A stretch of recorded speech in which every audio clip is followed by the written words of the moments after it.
নমস্কার সকলকে, আমার চ্যানেলে আপনাদের সকলকে স্বাগত জানাই। মা, দিদা, বোন, আমি এই 3 জেনারেশন মিলে আজকে চলে গিয়েছিলাম বাবা ক্ষেত্রপালের মেলাতে। এটা আমাদের হাওড়া জেলার একটি আঞ্চলিক মেলা, বাবা ক্ষেত্রপাল। এখানে ক্ষেত্রপালের আশ্রম আছে এবং সেই আশ্রমেতে 3 দিন ধরে চলে হরিনাম, আর তার সাথে এই পূজা, তার সঙ্গে বিশাল বড় মেলাও। ক্ষেত্রপাল আঞ্চলিক দেবতা হলেও উনি বাবা মহাদেবেরই আর এক রূপ। উনি ক্ষেতের পাল হিসাবে মাঠের মাঝখানে মন্দিরেতে অবস্থান করেন এবং এখানের জায়গা জমি মানে ক্ষেত রক্ষা করেন। মাঠের মাঝে এই বাবা মহাদেবের মন্দির। আমরা মন্দিরের ভিতরে একদম ঢুকিনি, তাই বাইরে থেকেই দর্শন করেছি। আর মহাদেব থাকবে আর নন্দী থাকবে না তা কি হয়? নন্দী মহারাজও সামনে বসে আছে মন্দিরের দিকে মুখ করে।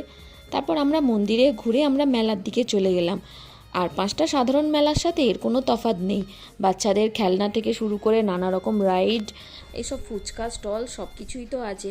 কিন্তু তার সত্ত্বেও এই মেলার একটা আলাদা বৈশিষ্ট্য হলো এখানে বিভিন্ন ক্লাব থেকে নানা রকম ট্যাবলো নিয়ে আসা হয়। শুধু যে নানা রকম মূর্তি নিয়ে আসে তা নয়, অনেকে আবার নানা রকম বিভিন্ন ধরনের বাজনাও নিয়ে আসে।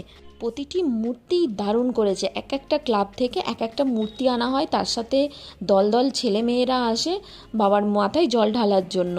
তো কোন মূর্তিটা ছেড়ে যে কোন মূর্তিটা দেখব, প্রতিটি মূর্তিই দারুণ করেছে। এখানের এটি বৈশিষ্ট্য যে এক একটা ক্লাব থেকে এক একটা এরকম মাটির মূর্তি করে নিয়ে আসে এবং বাজনা সহকারে সেগুলোকে আনে। এই যেমন এখানে একদল ছেলেরা এনেছে রাবণের মূর্তি, কারণ রাবণও ছিল শিব ঠাকুরের বড় ভক্ত। তারপর আশ্রম কমিটির তরফ থেকে কিছু মূর্তি এমনিও করা ছিল, যেমন হচ্ছে শ্রীকৃষ্ণের নানা রকম লীলা, রাসলীলা ইত্যাদি ইত্যাদি করা ছিল।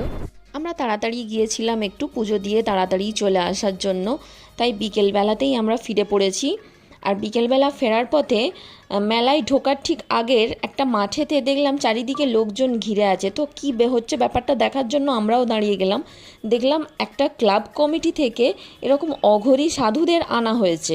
অ্যাকচুয়াল অঘরী ওরা নয়, ওরা সবাই প্রফেশনাল ডান্সার। তো অঘরী নাচ দেখার জন্য ওখানে খুবই ভিড় হয়েছিল। আমরাও কিছুক্ষণ দাঁড়িয়েছিলাম ওদের ডান্স দেখার জন্য।